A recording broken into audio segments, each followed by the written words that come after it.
네, 22대 국회가 원구성 협의에 이르지 못해서 민주당은 오늘 단독으로라도 본회의를 열고 상임위원장 선출을 강행하겠다 이런 방침을 세웠습니다. 오늘 시그널픽에서는 이준석 의원을 모시고 자세한 얘기를 나눠보겠습니다. 어서 오세요. 네, 안녕하세요. 예. 한 달에 한 번 모시겠다고 했는데 좀 거절하시는 듯 하시다가 또 네. 나와주셨습니다. 의원 되시고는 처음 모시는 건데요. 네.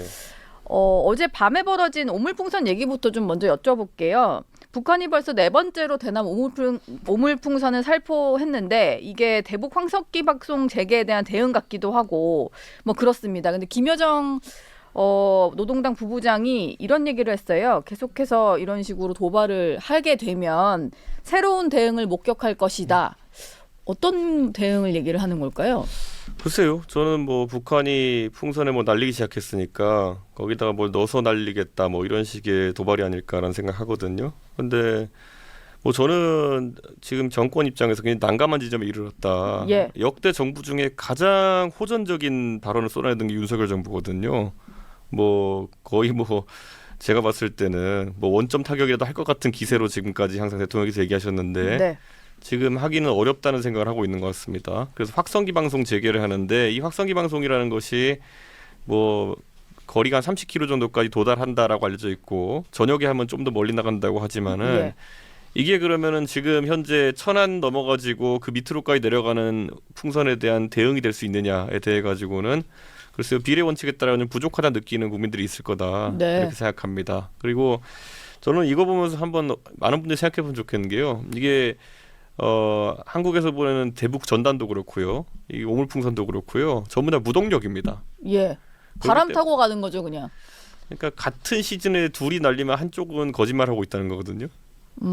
예. 바람은 한 방향으로 불 텐데. 예, 그것의 의미도 한번 짚어봤으면 좋겠습니다. 예전에 하태경 의원이 이제 그런 풍선 날리기 하시는 분들을 지적하기 위해 가지고 왜 기상도상으로 남쪽으로 바람이 부는데 자꾸 이거 날리냐 예. 이렇게 한 적도 있었거든요. 네. 실제 그때 기상도 보니까 남쪽으로 부는 바람이 있더라고요. 그러니까 이게 계절에 따라서 우리나라가 남동풍과 북서풍이 왔다 갔다 하지만은 지금 시즌은 그러니까 우리가 사실 어떻게 받을지 모르겠지만은 예. 맞대응을 하기가 좀 어려운 상황이겠죠. 맞대응을 바람 타고 가는 뭐 전단이나 풍선으로 하기 쉽지 않을 것이다.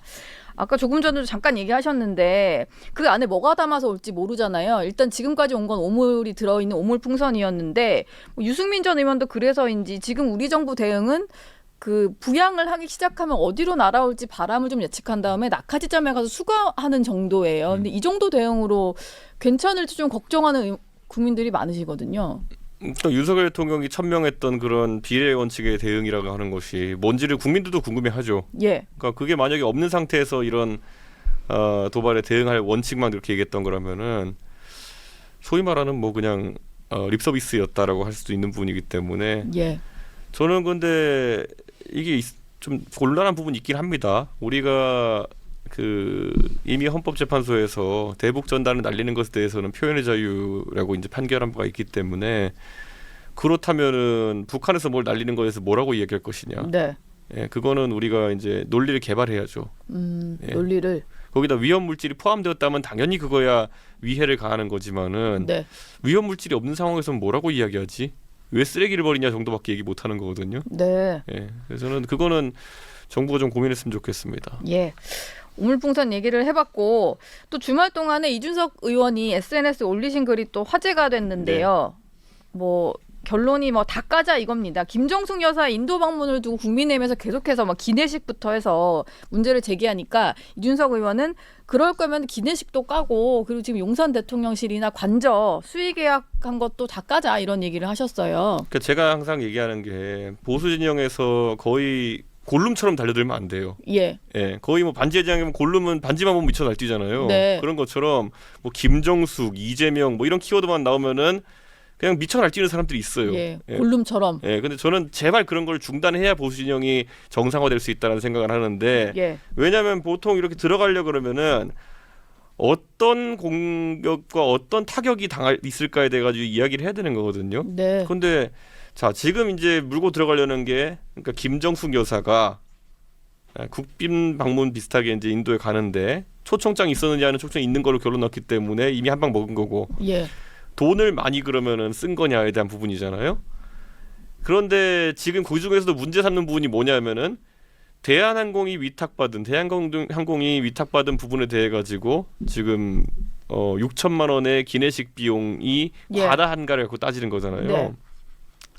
근데 이거는 상식적으로 그 머리에 필터링 돼야 되는 거거든요. 대한항공이 과연 대한민국 정부를 등쳐먹을 의사가 있겠느냐? 기내식으로.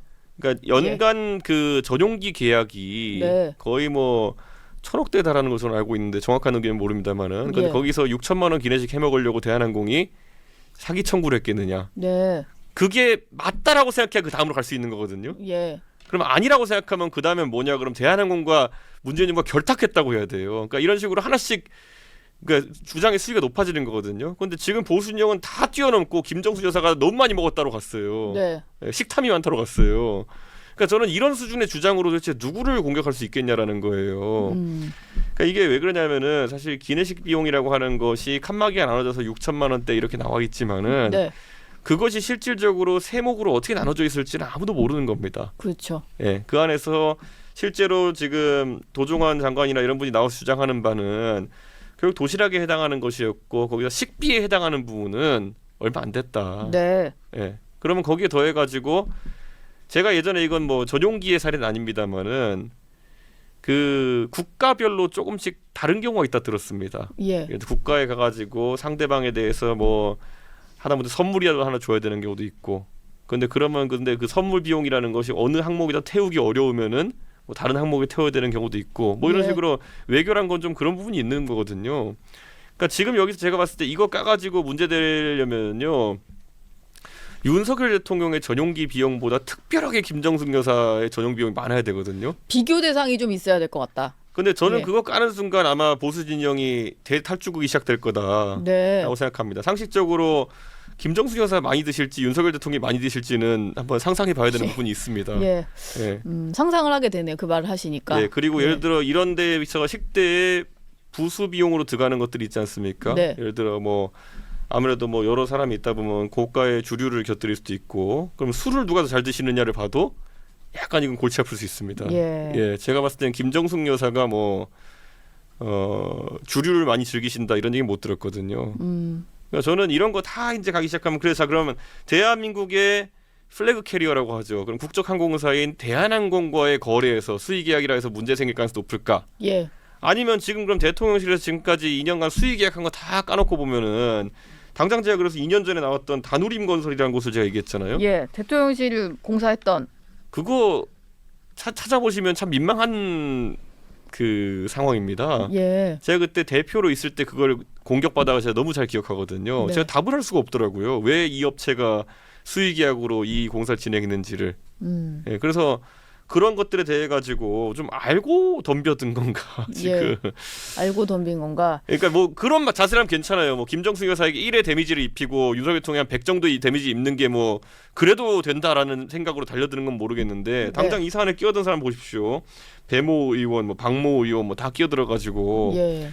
이거 지금 의회가 절대 다수당이 야권인 상황 속에서 이거 1대1로 갔다가 윤석열 정부 수의계약 다 파헤치면 이거 정권 무너질 수도 있습니다. 그러니까 이런 무식한 돌격을 왜 하냐는 거예요, 저는. 예.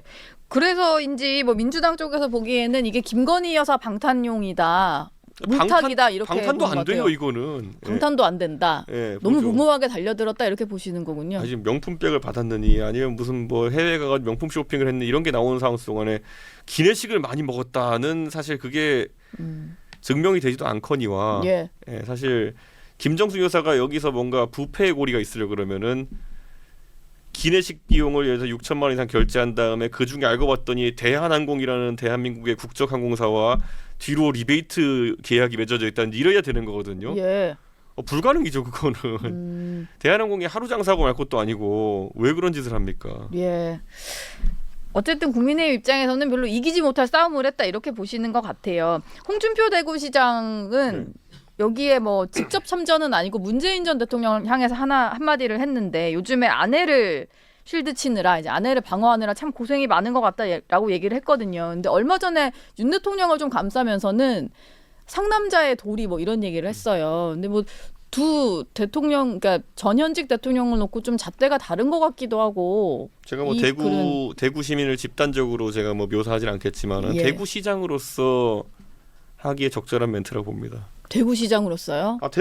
대구시장이야 당연히 윤석열 대통령 옹호하고 김정숙 여사를 까는 게 당연히 시정의 입장에서 봤을 때는 예. 뭐 시민들이 다수가 향하는 방향일 테니까요. 그와 합치된 메시지를 내는 게 아닌가 싶고요. 네. 근데 아까 말했듯이 근데 이렇게 해가지고 전국 단위 선거에서 1점이나 따기 힘듭니다. 오히려 많은 실점을 하지. 예. 예.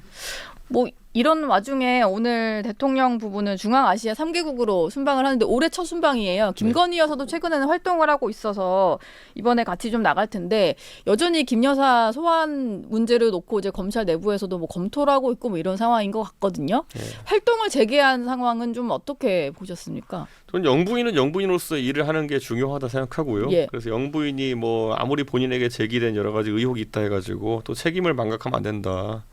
세상에 보면 정치인 중에도 본인한테 불쾌한 상황 속에서도 웃으면서 다니는 사람 많아요. 예. 그게 이제 뽑아준 국민에 대한 도리기 때문에 그런 거거든요. 마찬가지로 영부인도 본인이 누리고 있는 그 자리라는 것은 그런 역할 하라고 국민들이 세금으로 지원하는 거거든요. 네. 그래서 저는 하시는 게 맞다. 저는 이렇게 보고요. 검찰 같은 경우에는 이제 여론을 한번 확인했을 겁니다.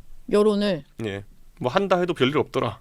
아, 예. 지난번에 그 공개 소환 방침이다라는 보도가 나온 거 그거 말씀하시는 건가요? 뭐 언론사에서 이제 그 부분을 보도했는데 사실 검찰 측에서는 강한 부인을 하지도 않았고요. 예. 무엇보다 해당 언론사가 뭐 권위 있는 언론사 중에 하나인데 그거를 아무 증언 없이 보도하진 않았을 테고 네. 그렇기 때문에 대충 저는 이제 검찰 쪽에서 이런 분위기가 어떤지 한번 보려고 하는 게 아닌가 생각합니다. 근데 아무 일도 일어나지 않더라. 이제 전혀 반발이 없었죠. 예. 예.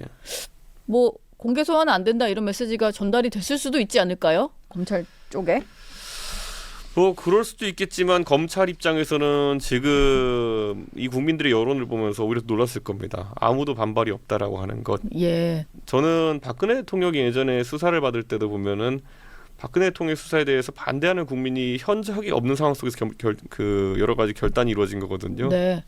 저는 좀 비슷한 상황이 된 게 아닌가 생각합니다. 예. 알겠습니다. 국민의힘 얘기도 좀 짚어볼게요. 뭐 개혁신당 소속이긴 하시지만 네. 최근에 좀 국민의힘에서 이슈가 되는 문제가 뭐 이준석 의원과도 무관하진 않으니까 여쭤볼 텐데 지구당 부활이 한창 화두로 떠오르다가 아마 전당대회 시즌이 되면은 다시 나올 것 같아요. 지금 가장 적극적인 게 한동훈 전 위원장이고 그리고 이재명 민주당 대표 두 사람인데 이준석 의원의 지구당 부활에 대한 생각은 어떤지 좀 궁금하거든요. 그러니까 제가 한동훈 위원장한테 원외위원장 역할을 한번 해보시고 판단해야 되는 거 아니냐라고 예. 얘기했는데 원외위원장들이 소속권에서 많이 당선 안 되는 이유가 과연 지구당이 없어서이냐에 대해서 저는 그렇게 보지 않습니다. 네. 예, 국민의힘이 원외 지구당이 없어도 지난 지방 선거에서는 잘 했거든요. 예. 그러니까 결국에는 그거 전혀 문제 아니다. 어디에 예를 들어 제가 예전에 상계동에서 활동했으면 서울의 상계동의 어디 사거리에 이준석 지구당 위원장 사무실 간판이 걸려있다 해서 안 될 선거가 되고 이러는 건 아니거든요. 네. 그러니까 이거는 좀 아주 좁은 그런 어떤 시야에서 나온 이런 제안이다 이렇게 얘기할 수밖에 없는 게 예. 한동훈 위원장 처음에 정치 시작하면서 뭐라 그랬나요? 여의도 사투리 안 쓰겠다 그랬잖아요. 이거 지금 지구당 부활이 무슨 의미인지 아는 시청자나 국민들이 많지는 않을 겁니다. 네. 그냥 표로만 알고 계시지 이게 어떤 정치적 여파를 가져올지에 대해 가지고는 잘 모르실 거거든요. 그러니까 네. 이게 정확히 여의도 사투리인 겁니다. 여의도에 가보면은 떨어진 원외 위원장 중에서 계속 이제 이거를 탓하시는 분이 있어요. 네. 예, 지역에 가서 내가 지구당 사무실 있으면은 지역 활동도 잘하고 할 수 있는데 지금도 사실 당협위원회, 지역위원회 체제로 이거 할 수 있어요. 예. 예, 근데 좀 간판만 현역 의원에 비해서는 좀 할 수 있는 게 좀 제약이 있다는 거 아닌가요? 그렇죠. 근데 여기서 이제 보세요. 현역 의원이 아닌 사람들은 지금 현수막을 걸 때 시당이나 중앙당을 통해 걸어야 되고 몇 가지 제약이 있습니다. 네. 근데 냉정하게 이것도 제가 아까 1을 얻는지 100을 얻는지를 따져봐야 된다 그랬잖아요. 예. 김정숙 여사 건도 이것도 1을 얻는지 100을 얻는지를 따져봐야 되는 게 완벽을 추구한 여정의 완성. 제로. 태초의 하늘. 무한한 미래. 완벽한 새로움의 시작. 에피소드 제로. 다시 말하는 섬으로. 리니지 M. 제가 당대표 해본 입장에서 국민의힘에서 국민의힘의 지구당을 다투고 지구당의 현수막을 자체로 붙일 수 있는 독립회계권을 가진다고 하는 게 얼마나 무서운 일이냐면요. 네. 동네 아무 현수막이나 갖다 붙일 수 있습니다. 아무 현수막이나. 갑자기 좀 뭐라 될까요? 성향이 좀 특이한 지구당 위원장이 만약에 작정하고 빨갱이를 척살하자라 붙이면 붙일 수 있어요. 예. 그리고 그런 일이 일어납니다. 네. 예, 국민의힘에서는. 예. 근데 그거 하면은 표에 도움이 될지 안 될지 한번 생각해 보십시오. 오히려 뭔가 메시지가 관리가 안 될 수가 있겠군요. 예전에 홍범도 장군 흉상 논란이 있었을 때 네. 노원 제 바로 밑에 있었던 노원 의뢰 당협위원이 나와가지고 뭐 이런 피켓 들고 있는 것만으로도 전국에 뉴스가 나오고 해가지고 심대한 타격을 입었다 저는 이렇게 생각하는데 네. 현수막까지 자율로 붙일 수 있다 대형 사고 날 겁니다. 예, 근데 이런 것들이 무슨 의미인지를 한동훈 위원장이 다 살펴보고 하는 것인지 그리고 자 보면은 지구당을 두면은 후원에 돈을 거둘 수 있다 이런 식으로 해서 대단한 돈이 생긴다 착각하는 분이 있어요. 제가 이렇게 말씀드릴게요. 이거는 유불리를 따져서 제가 참 옳고 그름과는 다른 영향인데 예. 지구당을 부활시키면요. 수도권의 국민의힘 위원장들은 돈이 안 거치고요. 네. 부산에 있는 민주당 위원장들은 정말 10억씩 거칠 겁니다. 오히려 민주당에 유리한 것이다. 국민의힘 지지자들의 그 후원 성향이 더 약하고요. 예. 민주당보다. 네. 둘째로 부산 같은 경우에 지금 이제 오히려 공략 가능성이 있다 생각하고 전국의 민주당 지지자들이 그쪽에다 후원을 몰아주겠지만은 예. 서울 강북 지역 이런 곳에 과연 누가 당협위원장이 있다 해서 지금 많은 사람들이 이름도 잘 모르실 텐데 후원금 몰아주겠냐 거의 빵원 거칩니다. 네. 지금 국민의힘의 비례대표나 아니면 국민의힘의 좀 다소 인도 떨어지는 의원들만 하더라도 후원금 연말에 가보면 4천만 원 거쳐 있고 이런 분들이 있어요. 그런데 아마 역으로 민주당은 부산에 출마하시는 분은 10억씩 거칠 겁니다. 예. 그런 게 좀 차이가 많이 나나 보네요. 민주당이랑 그러니까 뭐 국민의힘 그래서 지지층 사이에서. 지금 보시면요. 그래가지고 제가 굳이 말해주자면요. 국민의힘의 영남 지역 의원들 지금 두 손 두 발 다 들고 지금 반대하고 있거든요. 예. 그게 무슨 의미인지를 알아야 돼요. 왜냐하면 부산 같은 데는 실제로 그렇게 해서 지역 활동을 아주 풍족하게 그 민주당 지역 위원장 할 수 있는 상황이 되고요. 예. 그렇다고 서울 강북 지역은 하나도 개선 안 됩니다. 네. 국민의힘 입장에서. 그러니까 득실로 따지면은 절대 실이거든요. 사실 정치인이 옳고 그름을 논해야 되는데 제가 득실을 얘기해 주는 거는 그나마 컨설팅 서비스 해주는 겁니다 지금. 예. 예. 근데 이거 모르고 또 이제 와서 댓글창 와가지고 또 욕하겠죠 또. 예. 그러니까 유불리를 얘기를 해주시는 거였습니다. 뭐 근데 궁금한 것은 2021년에 국민의힘 대표하실 때요. 그때 송영길 당시 민주당 대표랑 두 분이 지구당 부활에 좀 찬성 입장 밝히신 적이 있어가지고 그럼 그때는 왜 맞는 거고 지금 와서는 이렇게 좀 불리하다라고 얘기하시는 첫째는 거예요? 정개특위에 있어가지고 저희가 그 논의 주제로 얹자고 이제 합의를 한 거고요. 예. 누가 봐도 이준석의 국민의힘과 윤석열의 국민의힘 다르지 않나요? 네. 예. 그때는 오히려 젊은 세대를 기반으로 해가지고 지구당 조직을 통해 가지고 그런 변화를 가져올 수 있는 자신감이 있는 쪽이 국민의힘이었고. 예.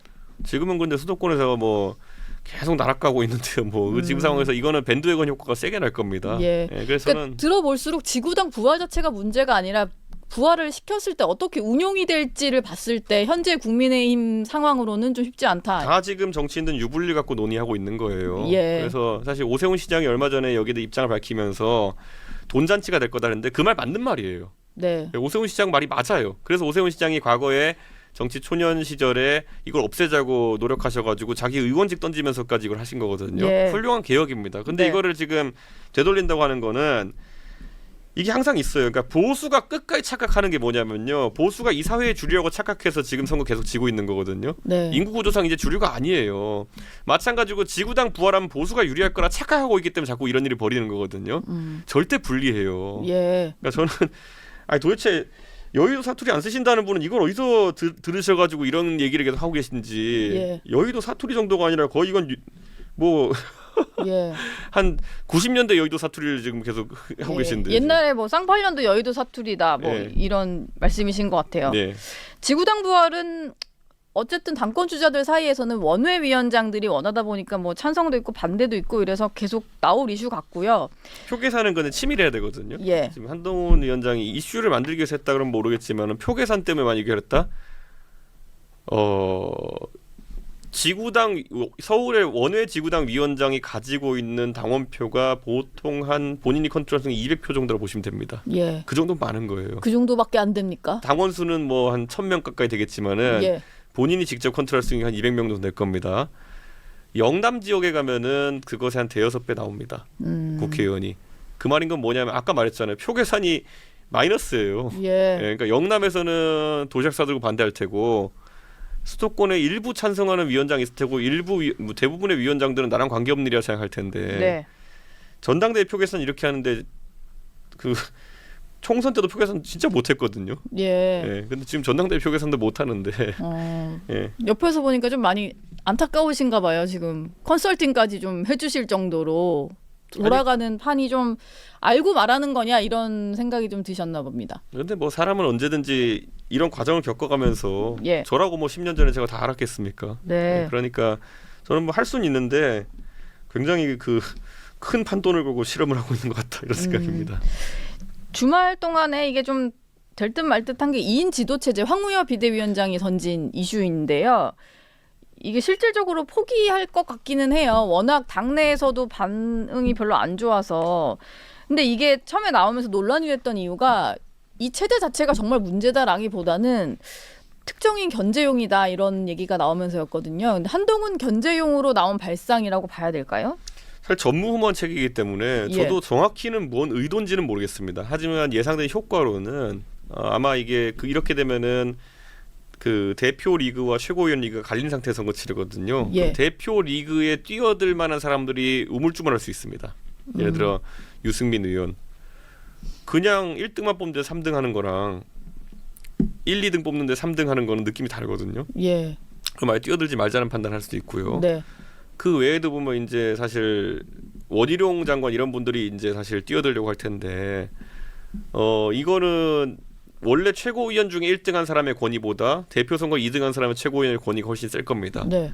그럼 흔히 말하는 봉숭아학당이 될 가능성이 있거든요. 예. 대표가 뭐 하려 그러면 거기에 이제 갈구고 그렇게 했을 때 또 대표가 물러나게 되면 부대표라고 하는 사람이 승계하는 체제로 될 수도 있거든요. 네. 그렇기 때문에 대표를 쫓아낼 동인이 더 크게 생깁니다. 우리 잘 알잖아요. 그 지금 의원 중에 재선되신 분들 다수는 연판장 매니아잖아요. 예. 그러니까 연판장 팀이 있잖아요. 예. 그 팀 연판장이 또 이제 또 분위기 봐가지고 대표 몰아내고 이제 그럼 뭐 부대표 자리가 있으니까 이 사람 올리자 이렇게 할 수도 있는 거거든요. 그러니까 저는 이거는 무슨 의도인지 모르겠으나 사실 전무후무한 시도기 때문에 평가하기도 어렵다. 예. 예. 근데 황우여 비대위원장이 지금 그 비대위 내에서 공유가 되지 않은 것을 좀 얘기를 하는 경우도 있고 전당대회 시기라든지 이런 룰 가지고도 좀 개인적인 의견을 많이 얘기를 하다 보니까 정말 개인 얘기일까? 아니면 황우여 비대위원장이 뭔가 혹시 당권에 관심이 있나? 아니면 배후에 누가 있나? 뭐 여러 가지 얘기가 나왔거든요. 어느 가능성이 가장 크다고 볼 수 있을까요? 저는 황우여 위원장 입장에서는 머리가 복잡할 겁니다. 예. 예를 들어 지금 본인도 알지만 본인 뭐 들어서라기보다는 윤석열 대통령이 본인 뜻대로 전당대회를 또 치르고 싶어하는 마음이 있을 텐데 네. 그러려면 아까 말했던 것처럼 뭐 원희룡 정도의 후보군 정도가 저는 가능해 보이는데 그 사람이 출마를 해가지고 어쨌든 입성하게 만들려 그러면 이런 제도로 가야 된다라고 예. 판단하고 있는 것 같습니다. 예. 그러면은 어쨌든 친윤 성향이 강한 어떤 누군가는 부대표로 앉혀야 된다. 2인 체제를 만들어서. 그렇죠. 근데 저는 언제부터 또 원희룡 장관이 또 대단한 친윤이었나 싶은 생각도 들거든요. 예. 그러니까 저는 참 대통령도 안타깝다. 예, 도대체 누구를 지금 내도 본인의 마음에 맞는 결과를 낼 수가 없으니 예. 제도에 대한 부분까지 이렇게 압박이 들어가는 게 아닌가 생각합니다. 근데 얼마 전에 여기 그 정치 시그널 출연하셨던 이철규 의원 같은 경우는 한동훈 전 위원장이야말로 친윤 중에 친윤이다. 뭐 이런 얘기를 했어요.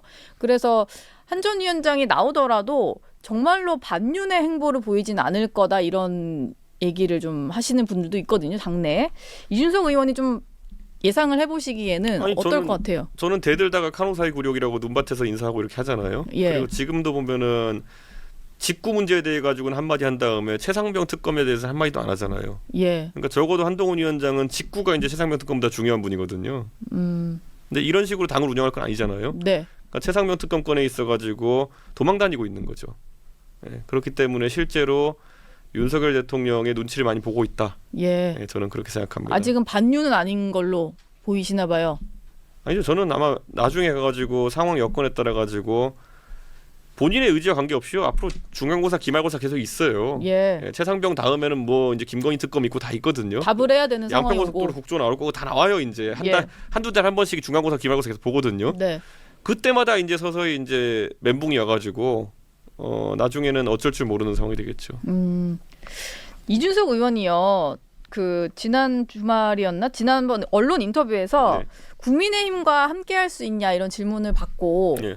보수 파탄에 수계가 있는 한 어려울 것 같다라는 네. 얘기를 했습니다. 근데 이게 수계라고 하니까 또 떠오르는 사람이 있다 보니 이게 누구를 정확히 지칭하신 건가라는 그러니까 그게 생각이 이게 들어서. 지금 이걸 보고 욕하는 분이 있다면 보수 세력 전반이 불경스러운 거죠. 예. 예, 제가 봤을 때는 저는 누군지 얘기하지 않았는데 전부 다 한 사람만 떠올리더라고요. 예. 그러면은 그 사람이 맞는 거겠죠. 그 사람이 맞습니까? 그러니까 다들 머릿속에다 보수 파탄 수기하면 그 사람이지 이러고 있는 거예요. 예. 근데 한쪽으로는 보수 파탄 수기를 맹종하면서 이준석 까려고 와서 채팅창에 댓글 달고 이러는 걸 보면은 괴리가 온 거예요. 네. 보수 망했는데 파탄 수계가 있는데 파탄 수계를 맹종하면서 오히려 이준석을 까요. 예. 그러니까 이게 지금 굉장히 지금 아침부터 머리 아프실 텐데 가만히 앉아서 한번 써서 한번 생각해 보세요. 예, 써놓고 보수 파탄 수계는 누구인가 예. 답이 밑에 나올 거거든요. 예. 그럼 이 사람을 내가 왜 맹종해야 되느냐? 아니면 이 사람이 뽑은 사람을 또 왜 내가 맹종했다 망했는데 또 한번 맹종해야 되느냐? 예. 이러면 이제 본인의 사고 체계가 정리가 될 텐데 지금 반사작용식으로 그냥 나오는 거거든요. 예. 지금은. 수계가 만약에 당을 떠나겠다 이러면 국민의힘과 함께 갈 수도 수계가 있나요? 졸개들과 같이 떠나야죠. 아 혼자 떠나는 건 안 되고. 예, 수계와 졸개들이 같이 있죠. 이거 보면은. 예. 누군지 이제 한마디도 안 하는데 다 알고 계시잖아요. 방송 보시는 예. 분들. 근데 맞는지 그러니까 여러분 모르겠어요. 마음속에도 이미 수계가 있는 거예요. 이 사람 때문에 보수 망했다는 거 알고 있는 거예요. 그리고 그 졸개가 누군지 알고 계신 거예요. 그런데 예. 괜히 말을 못 하니까 이제 욕만 달고 있는 거죠. 예, 뭐 욕보다는 뭐 다른 너무 웃기다 이런 반응들도 다 들리고 있습니다. 진짜 궁금하시면 물어보셔야죠. 보수 타탄 수계가 누구냐. 그러면 예. 주변에 또 체크장에서 다른 분들이 댓글 달아주실 테니까 알면 예. 되는 거고 다 알고 계세요 누군지. 어쨌든 이준석 의원은 본인이 직접 말하지는 않으신 그런 네. 상황이고 네. 예, 민주당 얘기도 좀 해볼게요. 이화영 전 경기도 평화부지사가 유죄를 선고받았습니다. 네. 9년 6개월을 선고를 받았고 검찰에서도 이재명 민주당 대표까지 추가 기소를 하기로 방침을 정한 것 같아요. 그러다 보니까 지금 대권 잠룡으로 꼽히는 오세훈 서울시장이나 한동훈 전 위원장이 다 이재명 대표를 저격하는 글을 올렸는데 뭐 결론만 얘기하자면 대권 불가론이에요. 이런 사람이 대통령이 됐을 때도 재판을 계속 받아야 되는 상황일 텐데 되겠냐 이런 거거든요. 좀 동의하시는 내용이었나요, 이 글들이? 저는 뭐 중요한 내용인데 저는 사실 대한민국 한 번도 겪어보지 않는 일이다 보니까 난감하긴 하다. 윤석열 대통령도 사실 예전에 대통령 되실 때 예. 그 당시 공무원으로 계실 때 일건 때문에 징계에 관련된 재판이 지속되었죠. 그렇기 때문에 저는 그때 물론 그거야 뭐 행정 처분에 대한 거니까, 네. 공무원 징계에 대한 부분이니까 그거는 뭐 아주 형사 재판의 성격은 아니기 때문에 가능했다 이렇게 보는데 형사 재판 같은 경우에는 글쎄요, 저는 이거는 법학자들이 좀 논의를 했으면 좋겠습니다. 그런데 저는 이런 게 있는 것 같아요. 예. 법치주의라고 우리가 얘기하는데 그럼 민주주의가 그 위에 있느냐를 이제 봐야 되는 거거든요. 그러니까 이걸 모든 걸 알고 국민들이 선출했을 때 그럼 국민들의 권위를 존중할 것이냐, 네. 아니면은 법원의 권위를 존중할 것이냐, 이거는 그냥 저도 아직까지 답이 서지 않는 곤란한 문제입니다. 왜냐하면은 이런 대장동 건이나 아니면은 뭐 백현동 건 그리고 성남 FC 그다음에 이 대북송금 이 네 가지 건은 있는 거 다 알고 대선 치르는 거거든요. 예. 지난 대선도 그렇고 지금 대선 치른 거거든요. 네.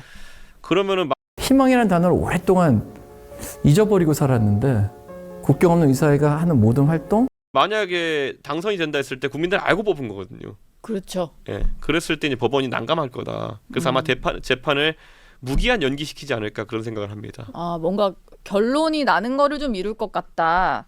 마찬가지로 제가 여기서 또 이거 들으시면 또 채팅하시는 분들 또 네. 흥분할 일이 있으시지만은 예. 법원이 그런 판단을 하기도 합니다.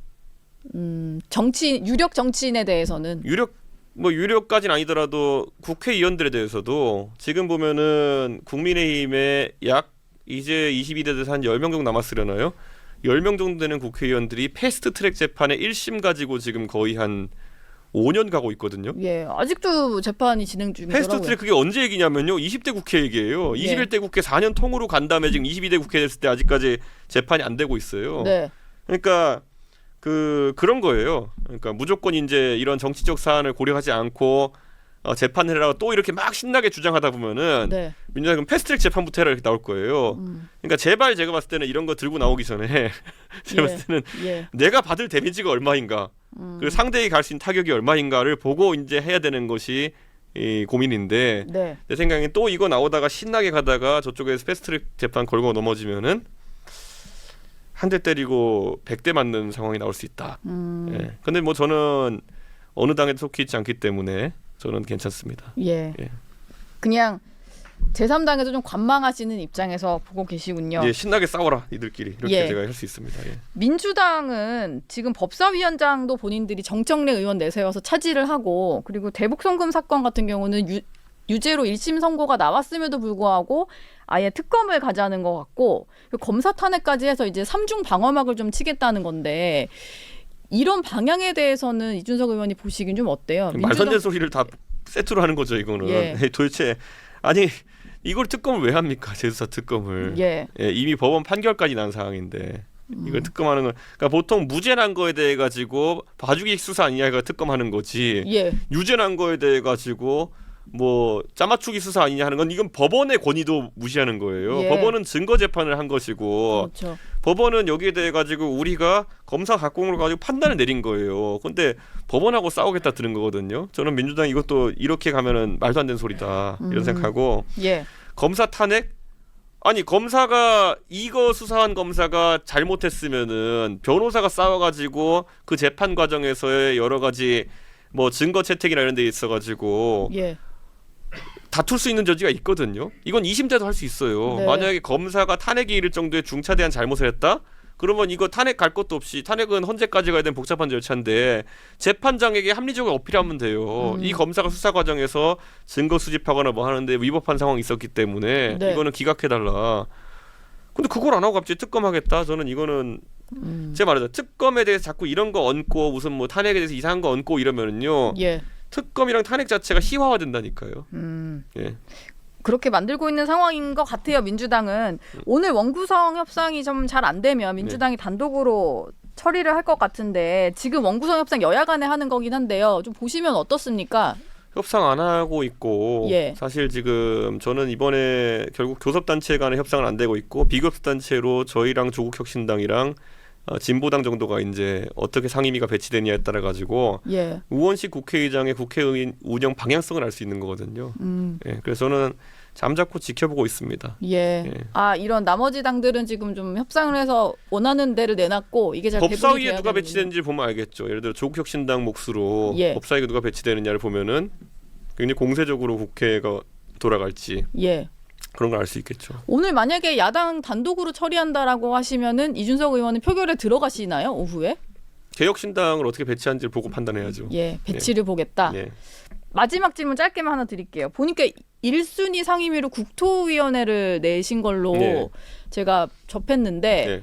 이유가 있습니까? 아, 동탄에 지금 그 교통 문제 심각합니다. 예. 그래서 도로교통, 철도교통 다뤄야 될 문제가 많기 때문에 이제 살피는 거고, 뭐 트램 문제부터 해서 굉장히 복잡한 게 많습니다. 그리고 제가 국토, 교육, 그다음에 과방 이렇게 했거든요. 네. 교육 문제도 동탄에 심각하고요. 그리고 과방은 언론의 자유에 대한 문제이기 때문에 예. 윤석열 정부도 심각하게 침해되고 있는 거라서 제가 관심을 가지고 있습니다. 예. 지역구 위주로 좀 생각을 하시고 뭐 언론 개혁 문제 이런 것도 좀 관심 있으시고 그렇군요. 예. 알겠습니다. 지금까지 이준석 의원과 얘기 나눠봤고 다음 달에 또 모시도록 하겠습니다. 오늘 고맙습니다. 네, 감사합니다.